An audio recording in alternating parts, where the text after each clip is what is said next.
mình sẽ chờ ninh thêm cái lòng này khoảng 40 phút nữa. Nhà bác là ở chỗ nào bác? Đằng sau rồi. À, ngay đằng sau. À, thế là ngay đối diện, ngay sau lưng của cái gian này luôn ạ. Ở đây là mình ở phố Cửa Bắc các bạn ạ. Thì trong cái video sắp tới đây thì mình sẽ chia sẻ cho các bạn một món ăn rất là độc đáo, cực kỳ độc đáo luôn các bạn nhé. Món ăn này là cái món mà ở trong người miền Nam người ta bán rất là nhiều. Tuy nhiên ở ngoài Bắc mình thì thực sự nó là, nếu mà nói là đến những cái quán mà bán món ăn này thì nó trên đầu ngón tay thôi. Gần như các bạn chỉ thấy khoảng 2 đến 3 quán. Thực ra thì cũng có nhiều nơi người ta bán món này, tuy nhiên nó tồn tại ở dưới dạng là những nhà hàng mà người ta bán kèm theo rất là nhiều món ăn khác. Còn quán ngày hôm nay mình chia sẻ các bạn là quán chuyên về cái món ăn này luôn. Và mình không nói rông dài nữa, cái món ăn mà mình giới thiệu cho các bạn đấy chính là món phá lấu các bạn nhé. Món phá lấu thì trước đây trên kênh của mình ấy, thì mình cũng đã chia sẻ một cửa hàng bán phá lấu rồi. Tuy nhiên cái cửa hàng này người ta bán online thôi. Còn cái cửa hàng mà hôm nay mình giới thiệu cho các bạn là người ta bán trực tiếp tại cửa hàng luôn. Nhưng mà đương nhiên người ta cũng sẽ bán online các bạn ạ. Trên kênh của mình ý, thì các bạn biết đấy là mình thường quay những cái quán truyền thống, những quán vỉa hè. Tuy nhiên thì trong cái thời gian gần đây ý, mình cũng được rất là nhiều bạn có hỏi mình tại sao mà không làm đa dạng các cái món ăn lên. Thực ra thì mình cũng rất muốn đa dạng món ăn các bạn ạ. Nhưng mà các bạn biết cái vấn đề khó của mình nó sao không? Có nghĩa là cái món ăn truyền thống thì bún, phở, mì, loanh quanh nó không quá nhiều món. Hay là bánh trôi, bánh chiếc các thứ. Mà những cái loại bánh thì gần như các bạn cũng không có thích xem nhiều. Chỉ có những ai thực sự mà muốn mà trải nghiệm những món ăn truyền thống của Hà Nội thì muốn xem thôi. Còn nếu mà nói độc hay lạ ấy, thì nó lại hay nằm ở trong nhà hàng. Mà cứ mỗi lần mình quay nhà hàng thì rất nhiều bạn lại bảo là mình quảng cáo. Thực sự là mình cũng không biết làm thế nào cả. Bây giờ ví dụ như là mình muốn quay bò nhúng giấm, hay ví dụ mình muốn quay một cái món ăn thì là nó thực sự độc, thì các bạn thử tìm mà xem, hầu hết là toàn nằm trong nhà hàng thôi. Thì ấy, mình cứ quay nhà hàng là có bạn này bảo mình là quảng cáo. Mà trong cái đó nếu lúc nào đấy mình sẽ cho các bạn thấy là mình có rất là nhiều nhà hàng mời mình nhưng mình không làm. Thực sự người ta rất muốn mình quay nhưng mà mình không làm. Bởi vì mình chỉ muốn là quay làm sao gửi đến các bạn những cái quán mà ngon nhất mà thôi. Những quán mà mình cũng tìm hiểu. Còn trong cái thời điểm mà mình tìm hiểu mà nó không may, nó phải những cái quán mà nó không ngon như thực sự xuất sắc để tất cả các bạn thích, mà nó chỉ ở mức là trung bình khá thôi, thì lúc đấy là các bạn nên xem vào cái đánh giá của mình, cái nhận xét khách quan của mình. Mặc dù là không chuyên nghiệp nhưng mà nó cũng rất khách quan theo đúng cái cảm nhận của mình các bạn nhé. Còn cái quán phá lấu thì nằm ở ngay phía bên này thôi. Chỗ này mình đang ngồi quán nước của bác, đây là địa chỉ là 98 Cửa Bắc. Thì cái cửa hàng phá lấu nó cũng ở 98 Cửa Bắc, nó chỉ lui 2-3 nhà kia thôi các bạn nhé. Sau đấy thì mình sẽ tiếp cận cái cửa hàng đấy để chúng ta cùng vào khám phá xem là người ta làm cái món phá lấu này là như thế nào. Đi, mình đi đi. Đây, bây giờ mình sẽ cùng các bạn sang bên đấy nhé. Phá lấu là món ăn khá quen thuộc ở các tỉnh thành miền Nam Việt Nam, đặc biệt là ở Sài Gòn. Là món ăn khoái khẩu gắn liền với bao thế hệ học sinh, sinh viên. Ngày xưa sau các bữa tiệc, nguyên liệu nấu đều thừa khá nhiều. Vì vậy để tránh lãng phí lương thực, người ta đã ướp những phần còn lại của con heo hay gà với các loại gia vị nấu chín với mục đích bảo quản vì không có tủ lạnh. Nồi phá lấu sẽ được đặt trong bếp, mỗi khi ăn sẽ được hâm nóng lại và khi nước trong nồi cạn sẽ lại châm thêm. Cách nấu này giúp tạo hương vị thơm ngon, đặc trưng và giàu dinh dưỡng cho món ăn. Theo thời gian, món phá lấu sẽ được biến tấu đi để phù hợp với người Việt. Phá lấu kèm với nước chấm, ăn cùng với cơm hay bánh mì là món ăn được nhiều người yêu thích. Có nhiều món phá lấu khác nhau như phá lấu heo, phá lấu bò, lẩu phá lấu. Trong clip tới đây, chúng ta hãy cùng nhau tìm hiểu món ăn đặc biệt này từ một quán ăn nhỏ, xinh xắn trên con phố lâu năm gắn liền với tuổi thơ bao thế hệ người dân Hà Nội.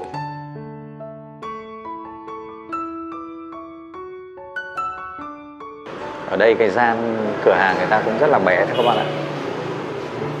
Chỗ này chỉ khoảng tầm dưới 10 mét vuông thôi. Ở trên này như là người ta cũng có khoảng 2-3 tầng thôi. Hello em. Vâng, em chào anh. Thế đang làm hàng trên đấy hả? Vâng, bây giờ thì cũng chưa đến giờ mở cửa, đang cho nhân viên dọn dẹp vệ sinh, trực nhật các thứ buổi sáng. Thế thì bây giờ em đang làm trên đấy thì mình lên luôn nhỉ? Ok ạ, thế mời mọi người lên trên kia.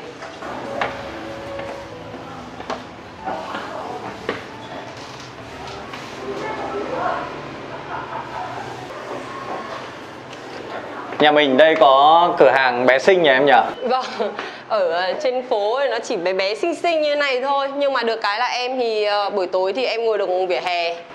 Vỉa hè ngồi rộng lắm, cũng phải được hơn 10 bàn gì đấy. Thời tiết này ngồi vỉa hè thì thích. Lần trước thì anh vào đây thì anh chỉ ngồi ở cái gian dưới kia thôi. Ô, lên trên này là em set up hết hay là mình thuê thì người ta đã... Em tự set up hết ạ. À thế hả? Tất tần tật từ thiết kế với cả mua bàn ghế rồi là trang trí các thứ đều là do em với cả đứa em họ, hai chị em làm. Thế là em thuê ở đây lâu chưa? Em làm được hơn 1 năm rồi. Hơn từ 1 năm. tháng 11 2019. Hơn 1 năm rồi. Sau đấy là dính đúng Covid đấy. Covid cũng khó khăn đúng không? Vâng, bình yên được mấy tháng thì Covid. Thế là khách hàng của em chắc là cũng giới trẻ nhiều đúng không? Giới trẻ nhiều mà cũng nhiều bác lớn tuổi lắm ạ. Vì kiểu nhiều người người ta ở Sài Gòn xong bây giờ người ta ra đây sống ấy. Nghe nhiều người cũng biết đến xong gọi điện, kiểu nghe bác lớn tuổi còn phải xưng, em còn phải xưng là bác ấy vì nghe giọng rất lớn tuổi. À thế à? Nhiều người lớn tuổi qua đây ăn lắm ạ. Ở đây là mình có mấy tầng hả Nhung? Ở đây thì nhà em thuê 5 tầng, nhưng mà em chỉ sử dụng 4 thôi, còn 1 tầng em để riêng cho nhân viên. À, thế đây là tầng 3, thế tầng 4 vẫn là tầng... Tầng 4 vẫn là tầng ăn ạ. Vâng, vẫn là phòng của khách. Đây là khu vực bếp nhà em nhá. Thế là ăn một bát phá lấu là lên mọi chân phết đấy nhỉ? Thường thì là khách sẽ ngồi ở dưới tầng 1 với tầng 2 thôi. Khi nào đông quá thì mới lên tầng 4. Tại vì ở dưới tầng 1 là em ngồi được hết vỉa hè mà. Buổi tối ấy, ngồi đầy ở phía vỉa hè. À, thế là ngồi ở phía vỉa hè bên nhà mình đây. Đúng rồi ạ, cả vỉa hè bên mình với cả hai bên này thì là buổi tối người ta không bán, mình được mượn hết cái vỉa hè. Nhiều khách hàng cũng thắc mắc, cũng bảo là trời ơi, ăn phá lấu mà lại ăn ở cái nhà hàng các thứ như thế này. Đúng kiểu phải là ngồi vỉa hè mà vâng, nhà em vẫn ngồi được vỉa hè mà buổi tối ngồi thoải mái luôn. Anh xin phép anh quay tí nhá. Dạ vâng. Đây thì là ngày nào em cũng sẽ nấu như thế này. Và nhà em thì thường nấu muộn. Nấu muộn để bán đến tối muộn ấy. Thì lòng thì bao giờ là buổi sáng em sẽ lấy từ lò mổ luôn. Đây, hiện tại bây giờ thì là em sẽ có lòng non này. Ở phía góc bên kia thì là các bạn ấy đang làm dạ dày đúng không? Thì lát nữa em chỉ em cho qua đấy. Thì rẻ sườn này, gân bò này, đấy, cuống họng này, và lá lách. Lá lách. Thì tất cả những cái nguyên liệu này, ví dụ như lòng này là em đang ngâm giấm và muối. Đã được trước đấy thì là ở lò mổ em đã yêu cầu là làm sạch và lộn trái cho em. Về đây em vẫn phải vệ sinh lại. Tại vì là lòng nó cũng rất là nhạy cảm ấy. Thì là em ngâm giấm này, ngâm muối này. Bên kia cũng thế. Sau khi rửa sạch thì là sẽ trần kỹ một lớp một cái nước sôi nữa. Sau đấy thì là mới lại rửa một lần nữa rửa ướp. Làm như thế thì nó mới đảm bảo nó sạch được đúng không? Vâng. Tại vì là khách nói thật là khách ăn nội tạng thì nhạy lắm. Đúng rồi. Mà nội tạng bò thì nó lại công đoạn này phải làm rất kỹ. Đào tạo nhân viên cái này là phải chú trọng nhất cái mảng này luôn. Bao giờ nhân viên em tuyển em cũng phải nói trước luôn là nhà chị là sẽ yêu cầu làm nội tạng ấy, bọn em có muốn làm hay không. Hay là nếu như mà cảm thấy ngại những cái việc này là thôi em không nhận luôn. Đúng rồi. Để mình đúng rồi, mình phải hợp tác, mình phải thỏa thuận ngay từ đầu ấy. Những cái này nhiều bạn nhìn là các bạn cũng ngại. Làm cái này là được bao lâu rồi hả Nhung? Em thì em bán online là từ 2018 rồi. Thì là cái đợt đấy là căn bản là trước em cũng ở trong Sài Gòn ấy. Thế là rất là thèm cái món này thì mình mới ăn ở đây. Nhưng mà nói thật là cũng không được như cái vị mà mình mong muốn ở trong kia. Bởi vì là thật ra nó cũng giống như phở bò ấy, anh biết đấy, có phải là hàng nào nấu ở Hà Nội nấu phở nó cũng như nhau đâu. Thì trong đấy mình muốn. Thế là hồi đấy em lại có một chị giúp việc. Chị ấy cũng nhiệt tình, chị bảo là thôi để mai mày mua lòng về đi, chị làm sạch cho xong rồi mày nấu. Thế là em cứ lên trên YouTube ấy, em bày mò các thứ, các công thức thôi. Có nghĩa là mình cũng tự tìm hiểu công thức và theo cái khẩu vị ăn của em thì em chế biến theo. Đúng rồi ạ, tại vì là ngày xưa ở trong Sài Gòn thì có bao giờ nghĩ đến việc là sẽ phải nấu phá lấu đâu mà học. Không học một ai. Thế là cứ lên mạng tìm tòi. Sau đấy thì mình điều chỉnh cái công thức cho nó đúng cái vị mà mình mong muốn ở trong kia ấy. Thì đấy xong nấu thì cả nhà mới khuyến khích bảo ôi cái này ngon đấy, thì thôi bán đi, đằng nào đợt đấy cũng ở nhà vì đợt đấy em sinh em bé xong thì em cũng ở nhà. Thế là mới bảo là vâng, thế thì bán thử. May mắn là cái món này ở Hà Nội cũng bán ít nên là em cũng tiếp cận được khách hàng nhanh. Đúng rồi. Nên là mà nhiều người cũng thích mà ở ngoài này không có. Em nghĩ là cũng là may mắn đấy. Cũng là may mắn, nó gọi là đúng người đúng thời điểm. Nhưng mà cũng phải giỏi nữa đúng không? Chứ không phải mình được. Thật ra em nghĩ là cũng không phải là giỏi đâu, mà là mình chắc là cái khẩu vị của mình nó hợp được nhiều người. Vì thực ra mà nói cho đến thời điểm này, công thức của em so với cả ban đầu ấy là nó cũng đã có rất nhiều sự thay đổi rồi. Em thu thập ý kiến của khách hàng ấy. Ngày xưa em mới mở cửa hàng khách nào em cũng phải đứng ở dưới quầy thu ngân để em hỏi xem là ăn thấy thế nào, có vừa hay không, hay là đậm nhạt như thế nào đấy. Em ngày nào em cũng gom góp ý kiến khách hàng để em điều chỉnh trong những cái lần nấu tiếp theo. Thì nói chung là mình cũng sẽ mất đi những một số khách ban đầu mà người ta thích cái vị ban đầu của mình. Nhưng mà bù lại thì mình lại có nhiều khách mới. Tại vì bán hàng mà mình không thể nào mà mình cứ giữ thu cái ý kiến riêng của mình được. Nên là em phải điều chỉnh theo cái số đông khách hàng ấy. Cái này em sẽ ngâm. Thực ra là trước đấy khi ở lò mổ là em đã yêu cầu người ta rửa sạch, lộn lại cho em rồi. Đây này, anh nhìn mà xem những cái phần bẩn ở trong cái dạ dày, trong cái lòng của con bò ấy là đã không còn nữa, gần như là không còn. Nhưng mà em vẫn ngâm với muối. Em vẫn ngâm với muối này. Lát này em sẽ rửa, anh nhìn cái nước rửa lòng của em lát nữa nó trong veo luôn. Nó trong vắt. Sau đấy thì em lại trần lại một nước để cho nó bớt mỡ.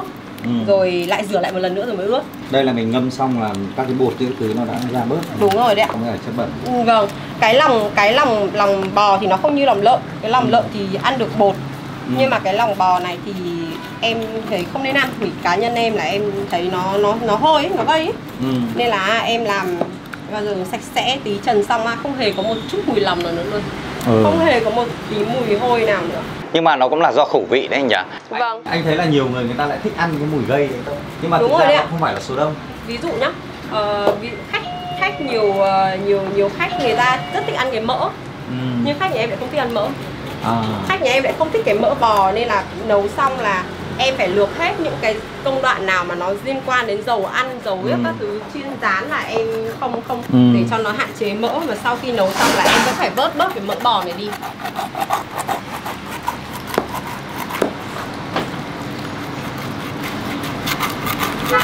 Đây là chia nhỏ ra nấu cho dễ thôi nhỉ? Đúng rồi, cho nó nhừ anh ạ. Vì ninh cái này cũng mất thời gian ấy. Em ninh lúc nào phải ninh tầm 2 tiếng. Cái số lượng em bán như này một ngày thế này nó phải rơi khoảng tầm chỗ này hôm nay thì là khoảng 4-50 cân. Rửa này là cũng vất phết đấy nhỉ em nhỉ? Bây giờ là đỡ vất vả nhiều rồi. Ngày xưa hồi đầu bọn em là nhân viên còn phải rửa từng sợi lòng bột, tự rửa tự lộn. Bây giờ là em yêu cầu bên giao hàng người ta phải vệ sinh cái đấy trước luôn. Thì mình làm hàng nó mới nhanh. Tất cả mọi thứ nội tạng hay là thịt bò em đều trần trước. Ví dụ đây là gân này, gân thì em dùng gân to, cái gân rất là to, gân này ninh phải 2 tiếng nó mới nhừ. Gân này mà cho vào lẩu rất là ngon. Thịt dẻ sườn này thì đây em cắt thành một từng miếng nhỏ rồi để tí nữa mình vớt cho nó dễ. Đấy thì em cũng trần này. Trần sau đấy thì em sẽ rửa sạch hết những cái gây bò đi. Đấy, xong rồi em mới cho vào ninh. Ở đây em nấu nướng ở chỗ này mát quá nhờ. View đẹp. View đẹp. Ngày nào cũng được ngắm các cháu chơi bóng rổ. Đây đối diện ngay bên kia là trường học các bạn ạ. Đấy thì cái nước nấu của em ý thì là nó sẽ có là em sẽ nấu bằng cốt dừa. Nước cốt dừa vì thường thì em thấy nhiều người nấu bằng nước dừa ấy. Nhưng mà cá nhân em ý thì em thấy nó không thơm và nó không béo bằng là ninh luôn bằng nước cốt dừa. Nên là trong này của em là ngoài nước ra thì em có nước cốt dừa nữa này, hồi quế này, sả này, ớt tươi thì thực ra là nó không tạo vị cay đâu, nhưng mà nó sẽ giúp khử bớt mùi của bò. Đấy. Thì ngoài ra này có tỏi với hành. Tỏi với hành thì em không để nguyên mà em sẽ xay hết ra. Em xay ra thì là nó sẽ cái nước nó sẽ thơm hơn, nó đậm mùi hơn ấy. Anh thấy cái mùi nó đã rất là dậy mùi rồi. Đúng rồi. Lát mà ướp cái nội tạng xong rồi cho vào ấy, nó sẽ còn thơm nữa.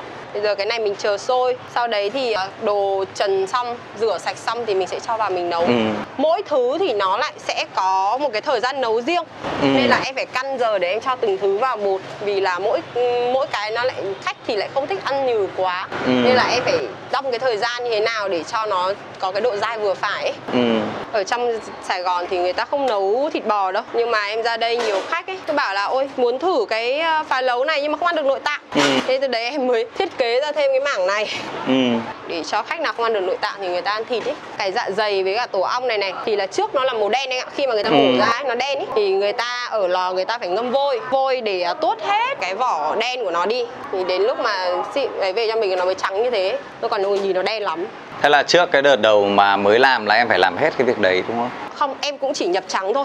Nhập trắng thôi, nhưng mà lòng là sẽ chưa được rửa và lộn như thế này đâu. Là nó sẽ nguyên si là lòng mà vẫn còn chất ở trong ấy. Là về là cắt từng sợi ra xong rồi tuốt. Cứ cho nước vào rồi tuốt. Nên là làm cũng lâu lắm, mà hồi đấy làm ít. Bây giờ làm nhiều rồi thì phải yêu cầu bên lò mổ người ta làm sạch và lộn lại cho mình. Thì bây giờ rửa cái này nó nhanh này. Cái này lát anh xem tí nữa các em ý rửa chỉ một tí thôi là cái nước nó trong. Nhưng mà em vẫn phải trần lại một lần nữa không rửa lại.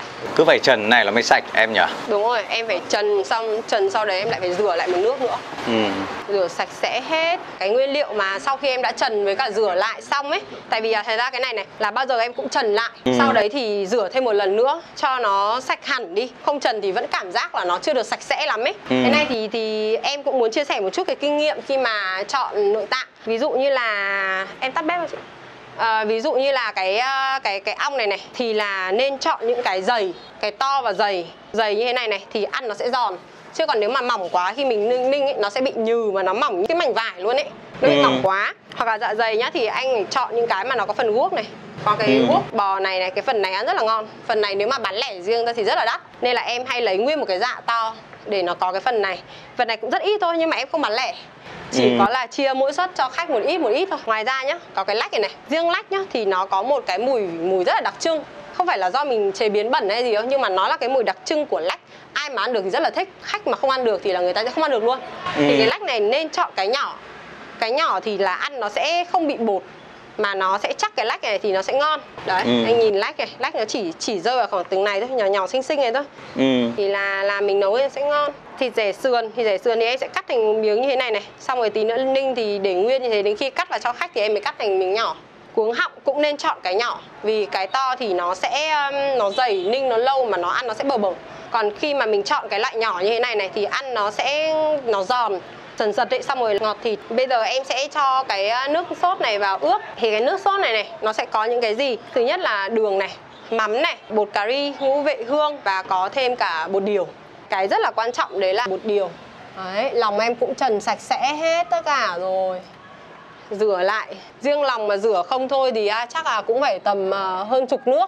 Anh thấy em rửa rất là lâu ấy. Chờ từ nãy đến giờ. Riêng cái công đoạn rửa lòng thì rất là lâu. Đấy, sau đấy thì em sẽ ướp khoảng 15-20 phút. Rồi sau đấy sẽ cho vào ninh. Mỗi cái loại nội tạng ấy, thì nó lại có một cái thời gian ninh khác nhau. Em sẽ phải cho từng thứ vào một rồi để báo thức ấy, để đặt giờ ấy, cho nó để mình biết được cái thời gian cho nó vừa nó giòn ấy. Cái này nhiều người ấy, người ta sẽ ướp gia vị, người ta sẽ làm là gia vị khô.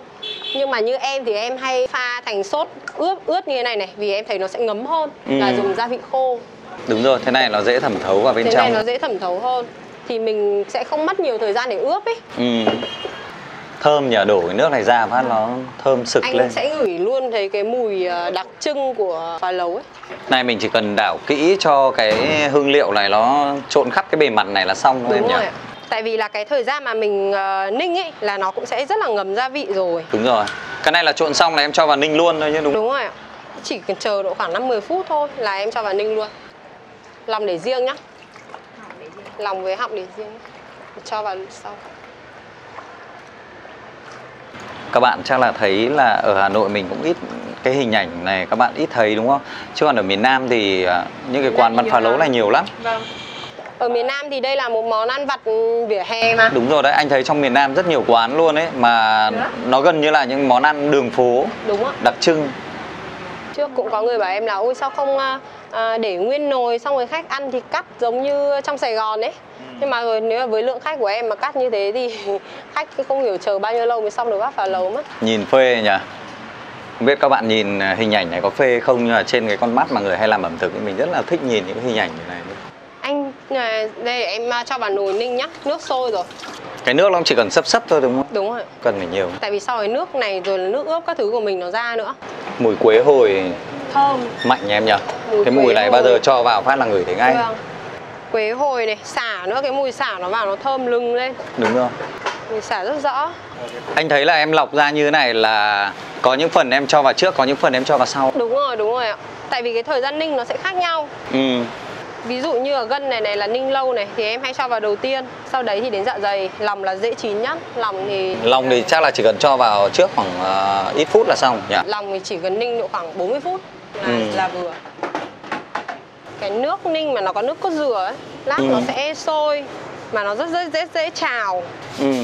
Nên là em chỉ để sấp nước thôi, để nhiều tí nữa nó sôi nó cũng sẽ bùng lên ấy. Rồi thì cái dạ dày này mình đã ninh được khoảng 40 phút rồi. Thì bây giờ em sẽ cho lòng vào để ninh cùng luôn. Tại vì là cái thời gian mà cái lòng nó chín ý, thì nó ít hơn. Nếu mà để nhừ quá thì nó sẽ bị ngấy ấy. Đấy, nên bây giờ xong rồi em sẽ cho lòng vào nhé. Lòng với cả cuống họng. Cuống họng hôm nay cũng nhỏ.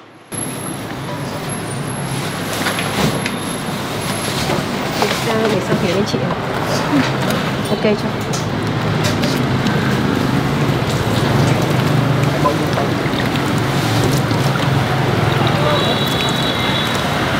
Đấy thì bây giờ là mình sẽ chờ ninh thêm cái lòng này khoảng 40 phút nữa. Cái nước này sau khi mà nó sôi lên rồi ấy, thì là sẽ để ninh trong vòng 40 phút.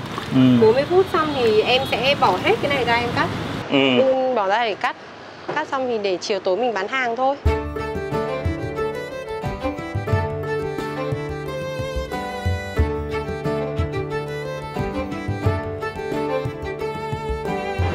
Hay là ngồi đây nhỉ? Ngồi đây cũng được. Đấy, phi lên đi. Đấy, có cái đường này. Chỗ này không có điểm lên. Đấy. Chỗ nào ngồi chỗ này nhá. Ấy là được con rồi. Thôi toàn con bé. Ơi, chạy đó. Nhưng cá bé này thì anh không lấy. Anh lấy cá to thôi. Cá bé là thả hết. Ồ, ở đây có con cóc này. Lấy giờ mới để ý này. Đấy. Đâu, đây là con ếch chứ nhỉ? Ếch chứ? Ếch luôn nhưng không phải cóc đâu.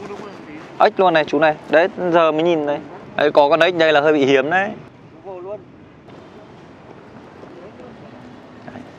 Chú phải đi vòng đường này nó đỡ nhìn thấy. Chú đi vòng ra bên này để ngược lại sau lưng nó. Chắc nó không biết chạy đâu. Ếch con này nó chui xuống nước được mà, nó sống được dưới nước mà. Nó đang sưởi nắng.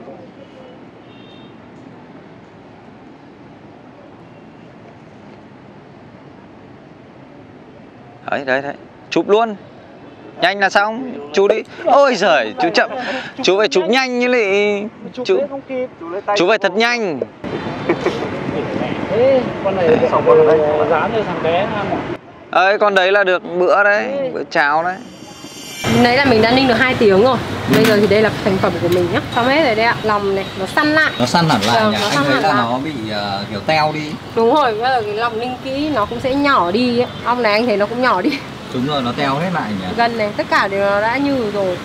Nhừ vừa phải rồi. Thì bây giờ anh em tắt bếp nhá. Sau đấy thì mình sẽ vớt ra chậu để các bạn nhân viên các bạn sẽ cắt nhỏ đấy. Phục vụ vào buổi tối đây bán. Nhìn nó teo hết lại nhỉ? Anh thấy xách xiếc thịt các thứ nó teo hết lại. Màu nó cũng chuyển luôn. Đúng rồi ạ. Nó ngấm gia vị ấy thì nó sẽ chuyển màu luôn. Gân cái này thì ăn lẩu thì ngon lắm đấy. Đúng ra mình dữ lắm. Hồi đấy có cái chị giúp việc chị làm khối, hai chị em cũng ước mơ bảo này bây giờ mình mới nấu lên được 20 cân, bán một ngày 20 cân. Thế là bây giờ là đạt được ước mơ rồi đúng không? Bây giờ vượt quá ước mơ rồi. Thế một ngày nào đấy mà được 100 cân thì sao? Thì lúc đấy lại sướng quá đúng nhỉ? Rồi, một ngày 100 cân thì chắc là cũng sẽ không cần phải làm nữa. Thì lúc đấy là có hệ thống làm auto ấy. Nói chung là bây giờ là làm cái chương trình học của trường ấy thì là mình nhiều lên thì sao mà làm được. Nếu mà một mình mà làm nhiều lên thì sao mà làm được. Đấy, như cái miếng tổ ong nó nổi lên đẹp thế. Wow. Các bạn nhìn thấy ngon không?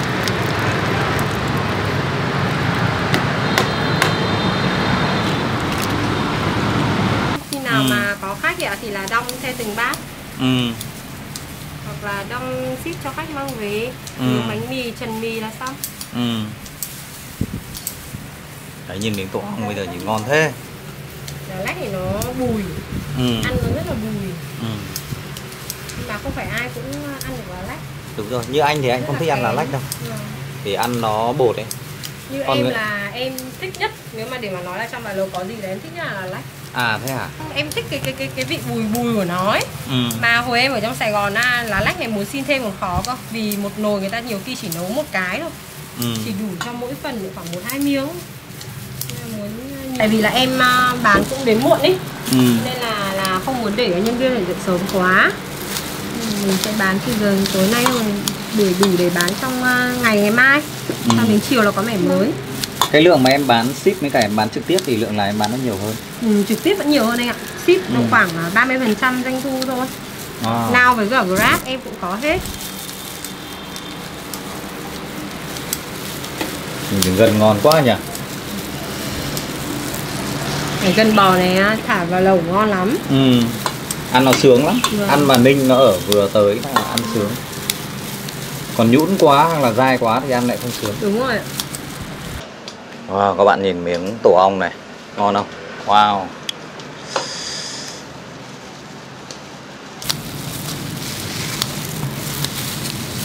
Nhưng miếng tổ ong này ăn cũng ngon này. Cái tổ ong này thì rất là nhiều khách thích. Đúng rồi. Rất là nhiều khách thích nhưng mà số lượng bán không có nhiều. Nên là em phải cắt to để mỗi suất khách được khoảng 1-2 miếng ấy.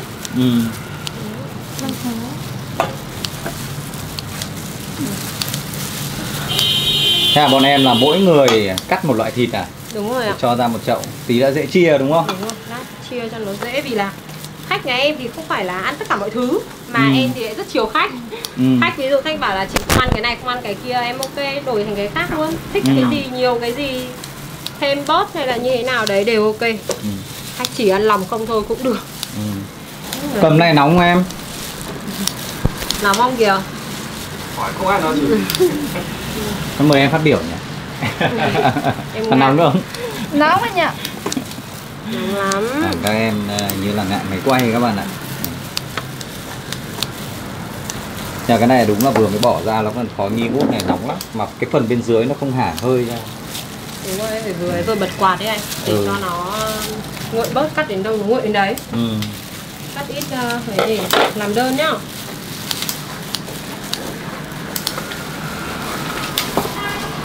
Thấy cái miếng guốc này. Chưa được cắt là bởi vì em chưa cắt đến guốc đúng không? Đang cắt. Chưa đến.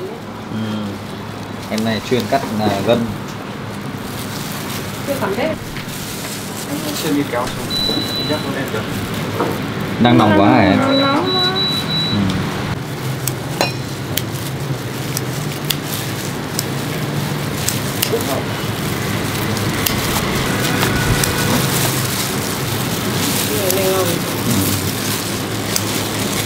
Sụn này nhấm rượu tuyệt. Cuống họng nó nhiều sụn. Cái sụn này thì nó lại không bị cứng lắm. Đâu. Ăn cái phần này cái sụn non này ngon lắm này. Nó già rồi thì ăn nó cũng hơi cứng, nhưng mà cái phần này em gái đang cắt này ăn cực ngon luôn các bạn. Ăn này phê lắm. Cái gia vị tẩm ướp mà chuẩn nữa. Này mấy chị em cắt hợp sức lại tí là xong nhỉ? Nhanh lắm ạ. Cái này anh này, có những cái miếng dạ dày, cái phần mà có đơn thì em ơi làm đơn nhá. Nó dày thịt ý ạ. Ngon lắm. Một 45 bánh nhá, một 45 bánh, một 45 mì. Một suất 45.000 này đúng không? 45.000 đấy ạ, vâng. Thì ngoài ra là em sẽ có kèm bánh mì hoặc mì tôm. Bánh mì thì em sẽ nướng lại cho khách, nóng giòn luôn. Anh ăn ở đây hay là mang về thì đều nóng giòn. Mang về thì em bọc trong cái túi giấy ấy, nó vẫn giữ được độ giòn khi mà ship cho khách. Nếu mà gọi thêm bánh mì với cả mì tôm để ăn thì giá thêm thì này sẽ là 5.000 một phần. 5.000 một phần, kể cả bánh mì lẫn mì tôm. Đúng rồi, đều là 5.000 một phần. Tốt đặc biệt là bao tiền em? Nhà em thì có cái suất đặc biệt là 75.000. Thì cái suất đấy lạng rưỡi thì là sẽ có nội tạng này. Xong rồi là em sẽ thêm gân bò. Gân bò với cả thịt rẻ sườn bò nữa. Đây, thịt rẻ sườn đây. Thế hả? Là thêm được hai cái đấy đúng không? Đúng rồi. Và có những khách nhà em thì không ăn nội tạng. Có những khách không ăn nội tạng như vậy vẫn rất thích cái vị của phá lấu. Khách sẽ chỉ ăn rẻ sườn với gân bò không thôi. Nói chung là khách yêu cầu như thế nào là em làm như thế. Thế như cái rẻ sườn là cái thịt mà em cho thêm vào theo cái cách của em đúng không? Đúng rồi, đúng chứ rồi. còn ban đầu của nó là đâu có đâu. Không có. Cái món này là của nó là chỉ nội tạng thôi. Đúng rồi, không ai bán rẻ sườn cả. Em là xuất phát là khách hàng người ta nhiều người ta không thích ăn nội tạng ấy. Thế là mình mới bảo thôi có thế thì mình nấu thêm thịt xem sao. Xem là khách hàng người ta có thích không. Cuối cùng bây giờ nó lại thành cái signature của quán. Thế à? Vâng. Khách đa số khách vào là đều gọi set đặc biệt là bao gồm tất cả mọi thứ luôn. Thường khách ăn sẽ là ăn luôn set đặc biệt. Đúng thật là nhiều người ta lại cũng thích cái hương vị này, hoặc là người ta tò mò người ta muốn thử đúng không? Nhưng mà lại không thích ăn nội tạng. Cái phần này thì là nó rất là ít. Nó còn hiếm hơn cả cái ong này. Nên là mỗi lần mà em đấy em chỉ lấy được một ít thôi. Thì chia mỗi cái một ít cho khách ấy. Cái này thì em không bán lẻ vì nó đắt quá, mình không bán lẻ được. Mà chung là khách hàng thì cũng quan tâm nhiều về giá ấy. Em vẫn cố gắng để có cái phần này mỗi suất 1-2 miếng cho khách. Đấy, mình cắt đều nó vừa có cái phần cái này ngon lắm anh ạ. mà vừa có thịt nó nạc mà nó thơm, ăn rất là ngon. Nhưng cái này mà không ninh dừa thì cứng lắm đấy. mình ninh vừa phải ấy, nó có cái độ dai dai sần sật. Đây này anh xem này, đấy gân nhà em ninh xong rồi ấy, anh thấy không? Nó vẫn có cái độ mềm nhá, mà nó phía trong này nó vẫn dai, nó vừa phải thôi, nó cũng không bị nát hẳn ra ấy. Vẫn nguyên miếng này, cái này tí nữa mà cho vào lẩu tuyệt vời. Đây. Công nhận nhìn miếng gân ngon nhỉ. Nếu mà nói là nhìn ở đây là miếng gân này anh đang thấy hấp dẫn nhất rồi đấy. Còn ăn thì tí nữa phải xét sau đúng không? Nhưng nhìn là thấy ngon, rất là dừ luôn. Đây này, cái tổ ong này nhá, nó là cái bộ phận mà rửa nó khó nhất. Sao rồi những cái lỗ này anh này, người ta mổ bò ấy, người ta hay vứt dưới đất ấy, nên là nó nhiều sạn cát ở trong những cái này, nên là những cái này phải vệ sinh thật kỹ. Anh nhìn vào xem, đấy nhà em vệ sinh không còn một tí những cái cát nào, còn bình thường nó sẽ lấm tấm đen cơ.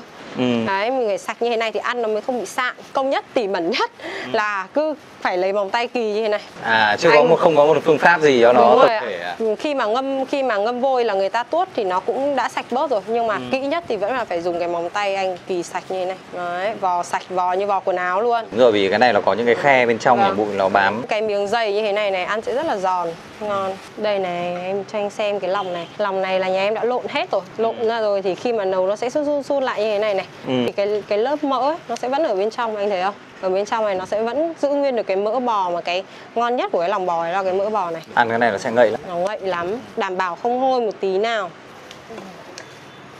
Cắt miếng xong rồi tí nữa chỉ việc là đóng vào suất cho khách thôi.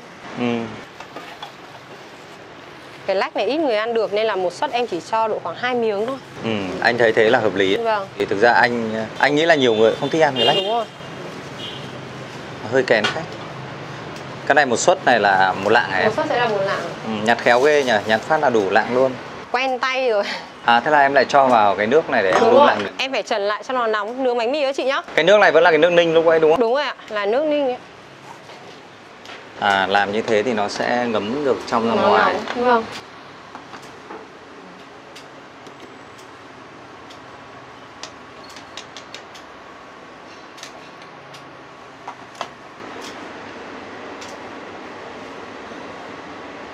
Tí nước vào ngon hẳn đấy.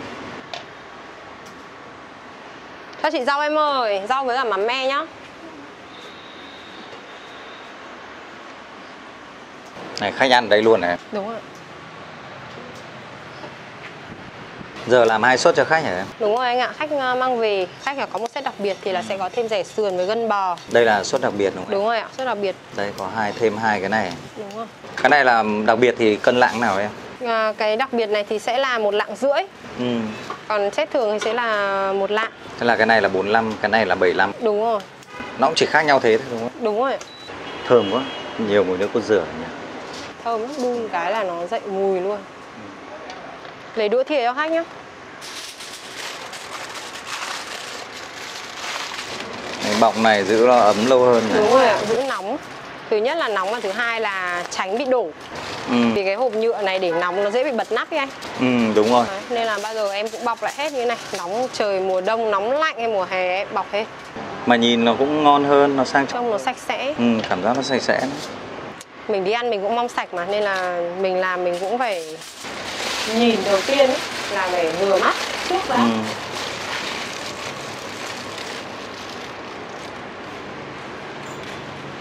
Bánh mì này.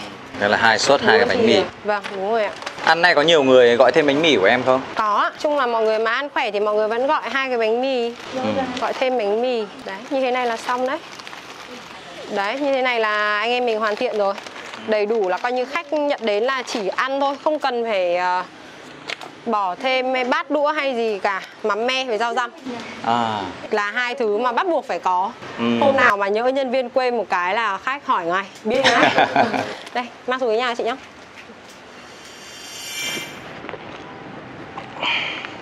Ấy, ra đây mát hẳn lên này. Đây, mình chuyển ra đây.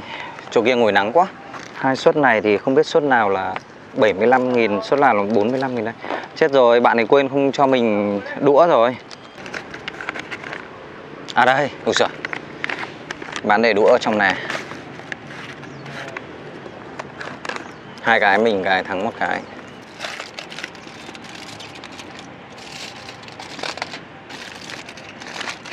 Bây giờ mình cũng chưa biết là suất nào là suất 45, suất nào là suất 75 đâu các bạn ạ. Cái này nặng hơn này, cái này nhẹ hơn, cái này chắc là 75 này.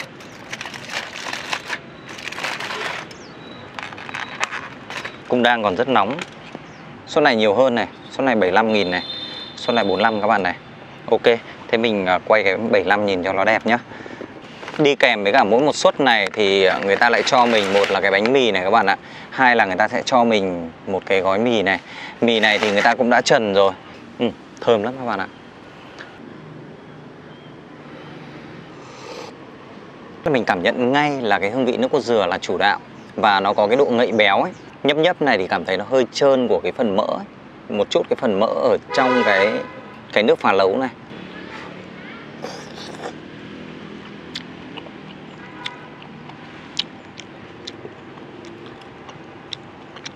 Ong ăn rất mềm các bạn ạ. Mặc dù là mềm nhưng mà nó vẫn còn cái độ dai, chứ nó không kiểu là cắn một phát là đứt luôn đâu. Nó không bị ninh quá đà ở mức là nó bở ra. Mình ăn thử miếng lòng này nhá. Ăn nó cảm thấy nó rất là sướng khi mà nhai qua cái phần lớp lòng ấy. Nó dai dai, bắt đầu nó ứa ra, nó phụt ra cái phần mỡ ấy. Ăn nó rất là ngậy béo. Ăn này thì mình lại cảm nhận, mình nhớ đến là cái hôm mà mình ăn lòng bò ở cái chỗ Quan Nhân ấy. Ăn cảm thấy nó rất là sướng luôn ấy.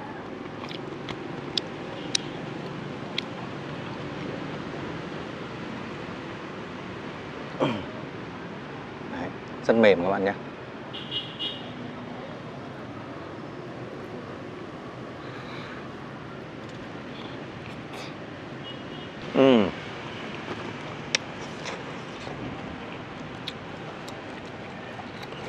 Đây các bạn nhìn là các bạn thấy là cái thịt bò ở đây người ta ninh rất dừ. Khi mà ninh nó nhiều nước như này ấy, thì khi nhai đến đâu thì cái phần nước nó bù vào, mình cảm nhận nó không bị bã. Nha, mình nghĩ rằng phải ăn đến cái phần gân này là mới ngon này. Đấy. Đây miếng sụn này, ăn miếng sụn này này. Mời các bạn nhá. Cắn phần sụn nó không bị cứng. Bánh mì thì bóp vào giòn. Nó có một lớp mỏng bên ngoài rất là giòn các bạn ạ.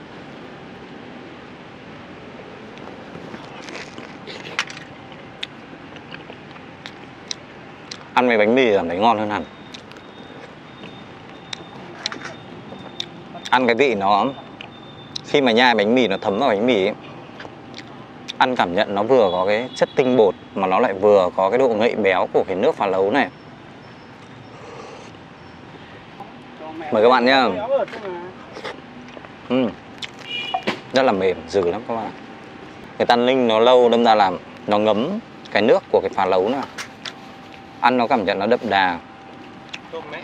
Mặc dù là trong nước phá lấu mình nhớ là ở trong này có cho quế hồi ấy, nhưng mà người ta cho nó ở mức nó vừa đủ thôi. Và cái hương vị của quế hồi nó không nổi bật ở trong này các bạn ạ. Về cảm nhận của mình, nếu như mà để mà nói nổi bật lên ấy, thì mình chỉ thấy là cái hương vị của nước cốt dừa thôi. Còn các cái hương vị khác gần như là nó được hòa quyện vào nhau để nó ra một cái hương vị mới. Ở đây là cửa hàng người ta đã nấu theo cái phong cách của Hà Nội ấy. Chứ nếu như mà nấu theo miền Nam thì nó sẽ ngọt hơn như thế này các bạn ạ. Mặc dù là trong nước này thì mình thấy là có cho ớt, nhưng mà mình không cảm nhận được cái vị cay của nó. Nhưng mà nó hơi tê tê ở phần cuống họng thôi. Bạn nào mà không ăn cay thì ăn cái này nó cũng phù hợp, ăn được, ok. Đây là phần lá lách này.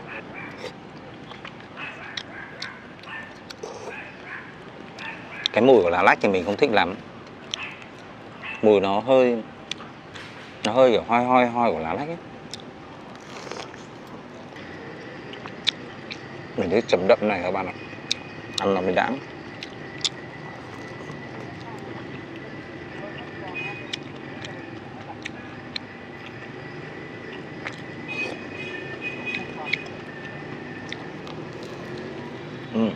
Nhưng mà mình nghĩ ăn cái này thì nó cũng nên thưa ra thôi. Chứ còn ăn nếu mà liên tục mình nghĩ là nó cũng sẽ có cái phần ngấy.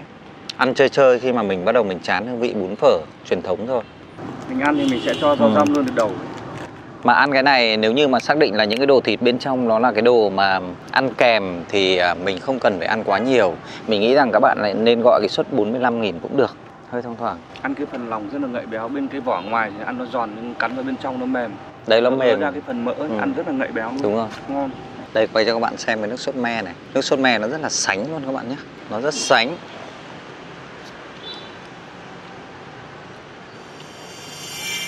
theo như mình thấy là phá lấu ở đây về cơ bản là mình ăn đến cuối mình cảm thấy nó không bị ngấy các bạn ạ. Cái mà mình sợ nhất lúc ban đầu là ăn đến cuối nó bị ngấy, thì ở đây lại không bị ngấy.